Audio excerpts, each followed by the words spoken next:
Sua misericórdia se renova, Sua misericórdia se renova e faz tudo novo, faz tudo novo.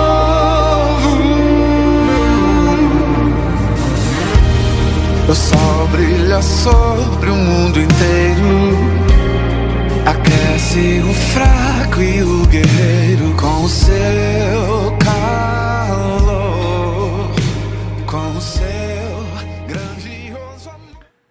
Olá, irmãos e irmãs em Cristo. Esta é a nossa sexta aula, a aula de número 6 da nossa escola bíblica de cosmovisão cristã, sobre a história da igreja. E nesta aula nós estudaremos sobre as perseguições contra a igreja, as ameaças que a igreja sofreu e na verdade ainda sofre em nossos dias, desta vez no aspecto, no nível filosófico, no âmbito doutrinário, no âmbito do ensino, no campo das ideias, através das heresias, que são as falsas doutrinas, as doutrinas erradas, as doutrinas que são contrárias à Bíblia Sagrada, à Escritura Sagrada, contrárias à Palavra de Deus. Desde o tempo de Jesus Cristo e dos apóstolos, a igreja tem enfrentado muitas heresias. Uma heresia é o que a Bíblia Sagrada chama de doutrina falsa, de acordo com 1 Timóteo, capítulo 1, versículo 3. Uma heresia é, portanto, um ensinamento errado, equivocado, que é contrário à verdade absoluta da Bíblia Sagrada, da Palavra de Deus, que se opõe à autoridade suprema das Escrituras Sagradas. Muitas das principais heresias da história partilham crenças, elementos em comum. Por essa razão, nós vamos ver mais sobre as heresias, sobre as falsas doutrinas. Nós vamos ver os principais erros ensinados pelas grandes heresias da história da igreja, da história do cristianismo, dentro, digamos assim, de suas categorias doutrinárias e os grupos que ensinam atualmente essas doutrinas erradas. Os grupos que atualmente continuam ensinando essas heresias, continuam ensinando hoje em dia essas falsas doutrinas. Na primeira categoria das heresias estão as heresias sobre Deus, as heresias relacionadas a Deus, como, por exemplo, número 1, a negação da Trindade. A negação da Trindade é a heresia ensinada pelos grupos que negam que Deus é três em um, isto é, que ele é um único Deus em três pessoas divinas. Esses grupos rejeitam a divindade absoluta de Jesus Cristo. E a divindade e a personalidade absolutas também da pessoa do Espírito Santo, como as pessoas de Deus. Entre esses grupos estão, por exemplo, dentre alguns, os muçulmanos. O islamismo nega a Trindade, as testemunhas de Jeová e algumas correntes dentro da Igreja Adventista do Sétimo Dia, que também negam a Trindade. o espiritismo kardecista também e o famoso grupo musical Voz da Verdade são exemplos de grupos que negam a verdade. Número 2, existem também grupos que afirmam, que declaram que existem dois deuses, isto é, um Deus mau, que é o Deus do Velho Testamento, que criou o mundo físico, o mundo material, que criou a matéria, e um outro Deus, um Deus bom, o Deus do Novo Testamento, que enviou o seu Filho Jesus Cristo. Entre esses grupos estão, por exemplo, o movimento da gnose e a Ordem Rosa Cruz, também conhecida como a Morque. Entretanto, todavia, a Bíblia Sagrada, que para todos os cristãos verdadeiros é a única regra, a única norma de fé e prática, de fé e conduta, ensina que existe apenas um Deus, somente um Deus, um único Deus que criou tudo, que criou todas as coisas e todos os seres. O que existe, conforme Isaías capítulo 40, verso 28. E que esse Deus, embora sendo o único e o verdadeiro Deus, singular e absoluto em sua natureza, todavia é plural, é composto em sua personalidade, possuindo, portanto, em si mesmo três pessoas divinas, que são o Pai, o Filho, Jesus Cristo e o Espírito Santo.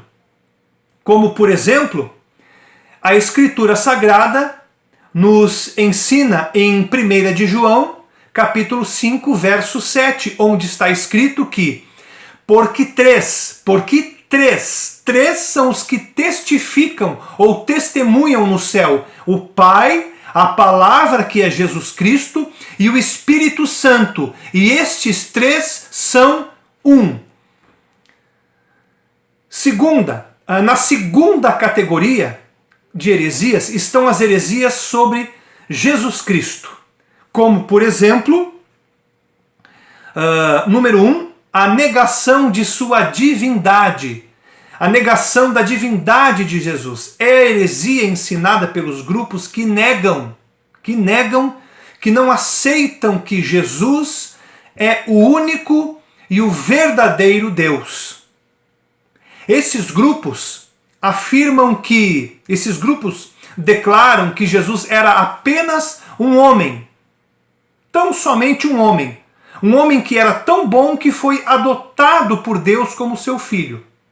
Outros grupos afirmam que ele, Jesus Cristo, foi a primeira e a mais nobre criação de Deus, a primeira e a mais nobre das criaturas de Deus. Entre esses grupos estão, por exemplo, os ebionitas, o movimento Hare Krishna, as testemunhas de Jeová, a maçonaria e os mormons. E os mormons, o mormonismo inclusive, por exemplo, dentre as afirmações absurdas, heréticas, que eles realizam sobre Jesus Cristo, os mormons afirmam que Jesus Cristo é o fruto de uma relação sexual entre Deus e uma mulher chamada Maria, que era uma de suas muitas esposas. É uma das heresias ensinadas pelo mormonismo. Número 2, negação de sua humanidade, de sua encarnação. É a heresia ensinada pelos grupos que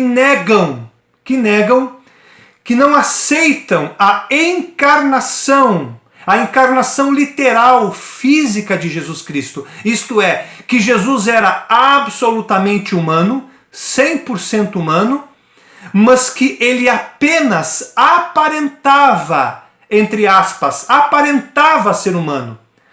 Jesus era apenas espírito, somente espírito. E a sua aparência física, o seu corpo físico era, na verdade, segundo esses grupos, segundo essa heresia, apenas uma ilusão, e que, portanto, ele não morreu realmente na cruz. Entre esses grupos estão, por exemplo, o espiritismo kardecista, o movimento da gnose e a ordem Rosa Cruz, também conhecida como Amorque, dentre outros grupos. Entretanto, a Bíblia Sagrada ensina que Jesus Cristo é Deus e homem ao mesmo tempo. 100% Deus e 100% homem ao mesmo tempo. Ele foi a manifestação, Jesus Cristo foi a manifestação de Deus na terra, do único e verdadeiro Deus na terra. Isto é, a Bíblia declara que Jesus é a encarnação, a manifestação corporal, física do próprio Deus único, verdadeiro.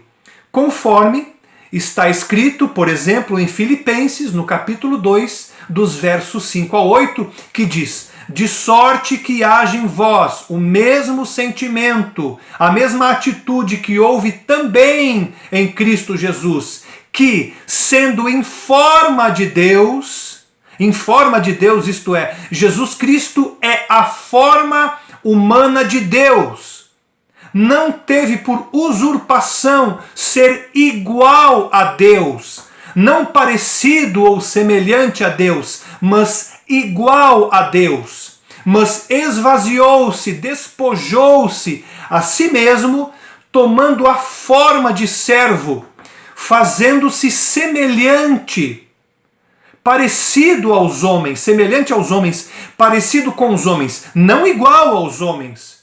Não igual, mas semelhante. E por que não igual aos homens? Porque ele, Jesus Cristo, não tem pecado, como todos os seres humanos, como todos os homens têm, como eu e você temos. Todavia, diz o texto bíblico nessa passagem, encontrado na forma de homem, humilhou-se a si mesmo, sendo obediente até a morte e morte de cruz. Jesus Cristo teve, portanto, um corpo físico e ele morreu na cruz, mas ele ressuscitou e agora está no céu, no terceiro céu, no paraíso celestial, assentado à direita de Deus Pai, no trono da sua glória e em comunhão plena, constante e ininterrupta com a pessoa divina do Espírito Santo também.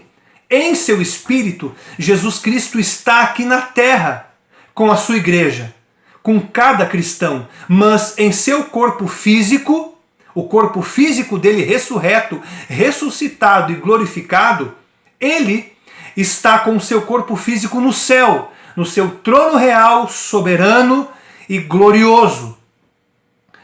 Na terceira categoria das heresias estão as heresias sobre a pessoa divina do Espírito Santo.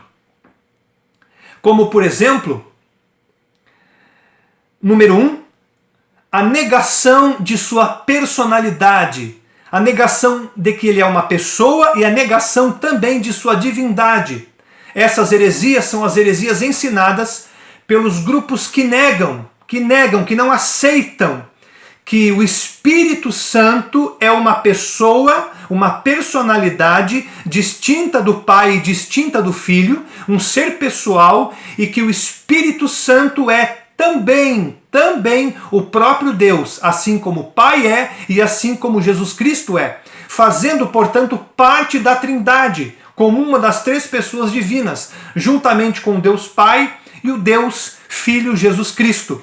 Esses grupos afirmam que a pessoa divina do Espírito Santo é na verdade, segundo eles, apenas uma força ativa, uma energia impessoal, ativa, algo impessoal, um fluido invisível do Todo-Poderoso Jeová, mas não uma personalidade, e muito menos Deus. Em seus escritos, em seus textos, em suas literaturas, esses grupos sempre se referem a pessoa divina do Espírito Santo com letras minúsculas, isto é, com o E de Espírito minúsculo e com o S de Santo minúsculo, negando, portanto, dessa forma, ao mesmo tempo, de uma só vez, tanto a personalidade, tanto a pessoalidade, como também a divindade do Espírito Santo. Entretanto, para que um ser tenha personalidade, para que um ser seja uma pessoa, ele precisa possuir 3 atributos essenciais. Essenciais, isto é, que são indispensáveis. Devem estar presentes. E não é necessário, não é obrigatório para um ser ter um corpo físico, um corpo material, assim como eu e você temos, para ter personalidade, para ser uma pessoa. E esses atributos essenciais, indispensáveis, são 3. Número 1, o primeiro atributo é o atributo da inteligência, que é a capacidade de conhecimento. E o Espírito Santo possui essa capacidade, possui essa inteligência, porque ele penetra todas as coisas, até mesmo as profundezas de Deus, conforme está escrito em 1 Coríntios capítulo 2, verso 10. O Espírito Santo possui inteligência, portanto ele é uma pessoa. Só um ser pessoal é inteligente. O segundo atributo de uma pessoa é a vontade própria, ou a volição, que é a capacidade de escolher, de desejar, de tomar decisões. E a Bíblia afirma que é um só e é o mesmo Espírito Santo que opera todas as coisas, repartindo os dons, o texto trata disso, particularmente a cada um como quer, como deseja, segundo a sua vontade, conforme 1 Coríntios, capítulo 12, verso 11. O Espírito Santo, portanto, também possui vontade própria, possui volição, ele deseja, ele escolhe, ele quer, portanto, ele é uma pessoa. O terceiro atributo necessário, indispensável, imprescindível para que um ser seja pessoal é a sensibilidade, o sentimento ou a emoção, que é a capacidade de amar, a capacidade de entristecer-se, de alegrar-se, etc.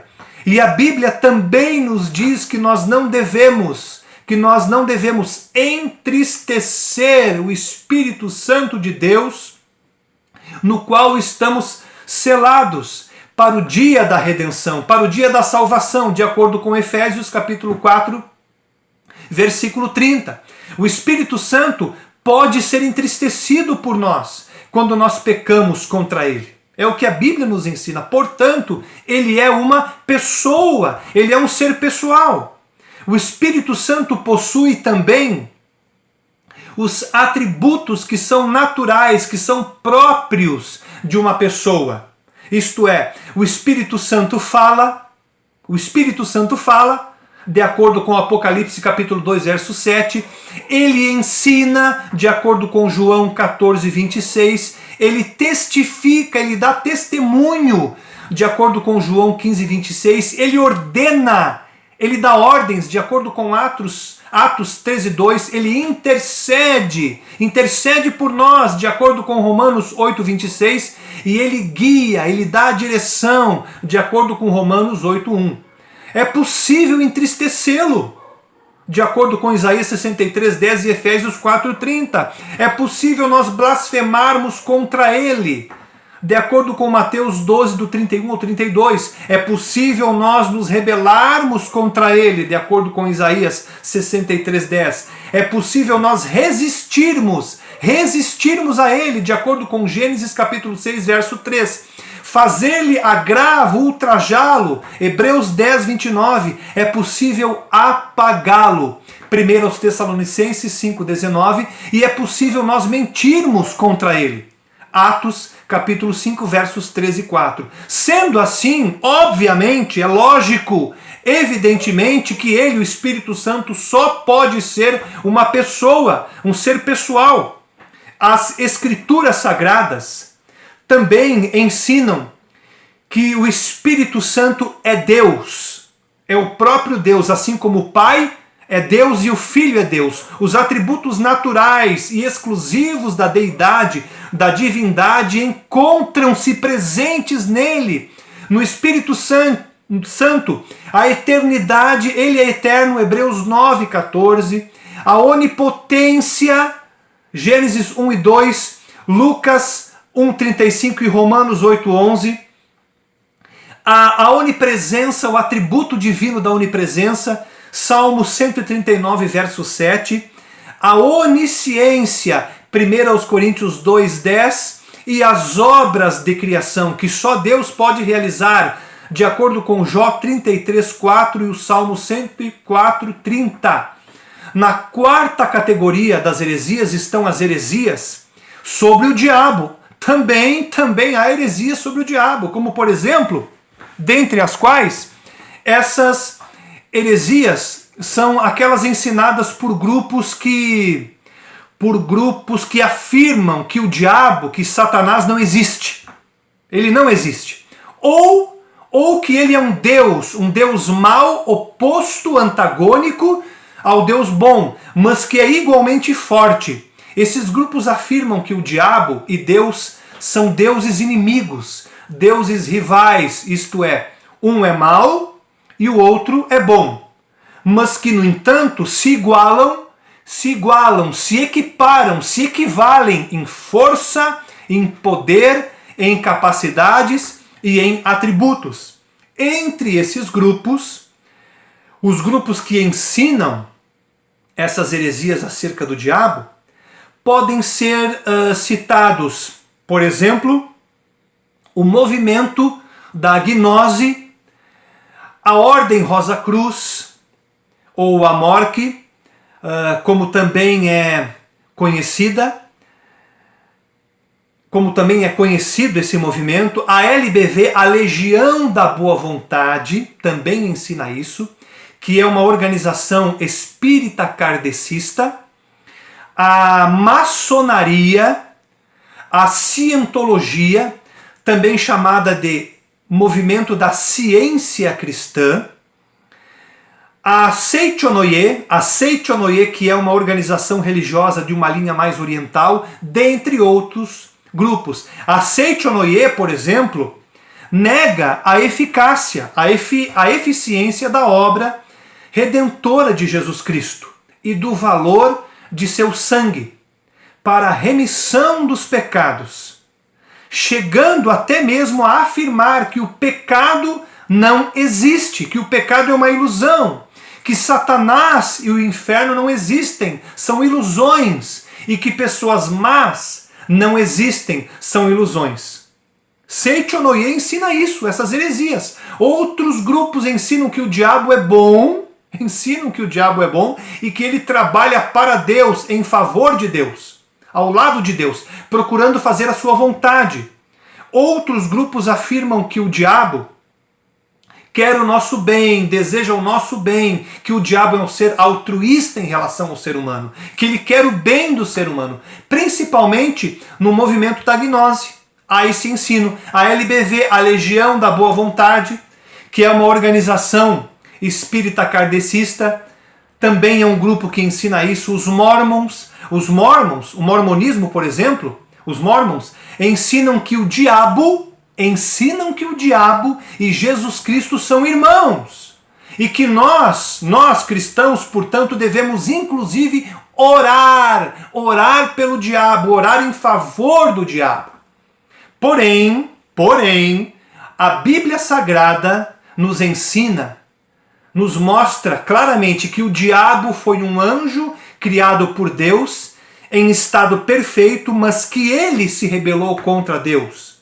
O diabo não quer definitivamente o nosso bem. Definitivamente o diabo nos odeia. Ele quer nos destruir. A Bíblia nos diz, a Bíblia nos ensina que nós devemos estar sempre constantemente alertas e vigilantes. Por quê?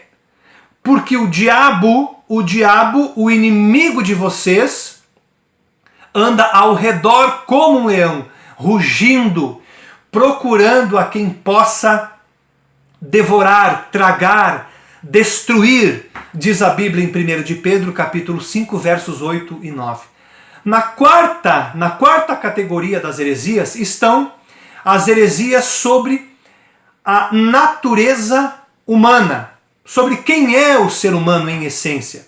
Como, por exemplo, número 1, a heresia, a falsa doutrina de que nós, seres humanos, não somos concebidos em pecado.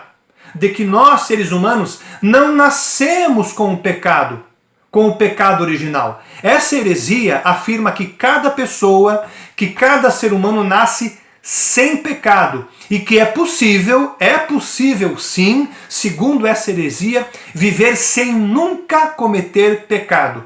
Essa heresia é denominada de pelagianismo. Pelagianismo, por causa do seu proponente, cujo nome era Pelágio. Número 2, a heresia relacionada à natureza humana, de que somente o nosso espírito, apenas o espírito humano é importante. O nosso espírito é todo bom, é todo puro, é importante, mas o nosso corpo é ruim, é mau, e portanto a verdadeira salvação, segundo essa heresia, é na verdade ficar liberto do corpo físico, que segundo eles é 100% mal, porque toda forma de matéria é má em essência, é ruim, e principalmente o corpo físico, o corpo humano, que é o que o agnosticismo, o que o gnosticismo ensina. Essa heresia estimulou muitas pessoas ao longo da história e ainda estimula muitas pessoas atualmente a cometerem suicídio. Suicídio por quê? Por causa da sua afirmação de que o corpo humano, o corpo físico, é desprezível, limitador e aprisionador do espírito que é bom. Todavia, a Bíblia nos ensina que nós somos pecadores por natureza. Todos nós nascemos em pecado, todos nós somos pecadores, todos pecaram, exceto Jesus Cristo, conforme Romanos, capítulo 3, versos 23 e 24. Deus criou o nosso corpo como uma parte nobre, nobilíssima de nosso ser.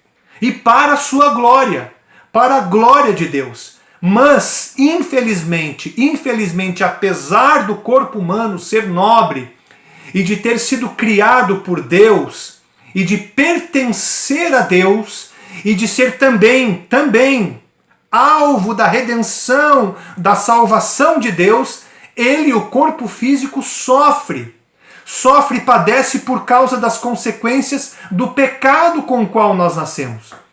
A quinta categoria de heresias é a categoria em que estão as heresias sobre a salvação. A salvação, como por exemplo, número 1, a salvação é possível, ela pode ser possível, ela pode ser alcançada, ela pode ser obtida por boas obras e pela caridade. Essa heresia declara que uma pessoa que vive de maneira correta, de maneira íntegra, pode ser digna da salvação, pode merecer a salvação, não precisando, portanto, de Jesus Cristo. Essa heresia é denominada de pelagianismo, por causa do seu proponente, cujo nome era Pelágio, como já foi dito, e na verdade, o pelagianismo continua vivo, ele continua vivo atualmente, através do espiritismo kardecista, através do romanismo, através da maçonaria, dentre outros grupos. O pelagianismo continua vivo. Número 2, a salvação é possível, pode ser alcançada, pode ser obtida se a pessoa obedecer a todas as regras, as normas, as leis do Antigo Testamento. Obedecer a todas as leis de Moisés é o que essa heresia, o que essa falsa doutrina declara. Que continuam válidas as leis de Moisés, todas elas, como os ebionitas e a Igreja Adventista do sétimo dia, que insistem em afirmar, insistem equivocadamente, erroneamente, que existe atualmente a necessidade, que existe a obrigatoriedade atual da guarda, da observância do sábado e da abstinência de certos alimentos, para que somente assim a salvação e a reconciliação com Deus e a vida eterna sejam possíveis, mesmo depois de tudo que Jesus Cristo consumou, terminou, realizou de uma vez por todas na cruz do Calvário. Esses grupos continuam ensinando essa heresia. Número 3, a salvação é possível, ela pode ser alcançada, ela pode ser obtida por outros intercessores, por outras pessoas, por outros mediadores, por outros medianeiros ou medianeiras ou mediadoras. Nós não precisamos apenas de Jesus. Nós não precisamos exclusivamente de Jesus Cristo para termos acesso a Deus, reconciliação com Deus, perdão de pecados. Não. Nós precisamos também de outras pessoas que são normalmente pessoas consideradas muito boas, com uma vida moral exemplar, ou são os próprios líderes dessas heresias, que é o que o romanismo, por exemplo, ensina em relação a Maria e em relação aos santos, aos mártires, aos apóstolos, por exemplo. Número 4, uma outra heresia sobre a salvação é de que nós podemos continuar pecando, podemos continuar vivendo no pecado, porque quem é salvo não precisa obedecer a nenhuma regra da Bíblia, nem mesmo as regras morais, em nome da supremacia da fé, e em nome da graça divina. Essa heresia é denominada de antinomianismo, que é o resultado do liberalismo teológico, que nega, que rejeita todas as leis morais de Deus. Entretanto, apesar da existência de todas essas heresias sobre a salvação do ser humano, que nós acabamos de ver, a Bíblia, a palavra de Deus, afirma solenemente que somente podemos ser salvos através do arrependimento genuíno e constante dos nossos pecados e da fé exclusiva e permanente em Jesus Cristo, na pessoa única de Jesus Cristo, conforme Atos capítulo 2, verso 38 e Efésios capítulo 2, versos 8 a 9, dentre muitos outros textos bíblicos. Ninguém mais pode nos salvar, ninguém, seja quem for, nada pode nos salvar além de Jesus. As nossas boas ações, a nossa caridade, a nossa justiça própria não compensam, nunca compensaram e jamais compensarão o pecado. Apenas o sacrifício perfeito de Jesus Cristo pode pagar o elevadíssimo e terrível preço do pecado. Agora, não precisamos mais oferecer sacrifícios, nem observar rituais complicados e complexos, como aqueles que nós encontramos registrados no Velho Testamento, que eram simbólicos. Mas continuar no pecado é ofender a Deus e é demonstrar total desprezo pelo sacrifício de Jesus Cristo. E assim nós concluímos mais esta aula. Eu desejo que Deus abençoe a todos. Até a nossa próxima aula, com a graça e com a permissão de Deus, na qual nós iremos dar continuidade às perseguições e às ameaças contra a igreja no campo filosófico, no campo das ideias, no campo doutrinário, através das heresias. Que Deus abençoe a todos. Sua misericórdia se renova, sua misericórdia se renova e faz tudo novo. faz tudo novo.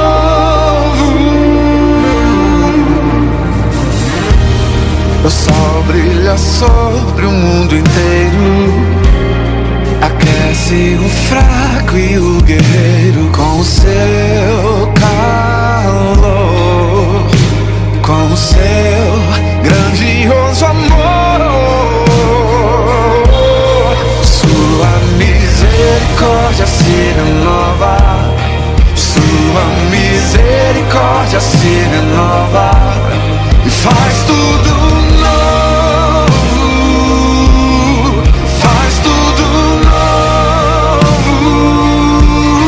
Sua misericórdia se renova, sua misericórdia se renova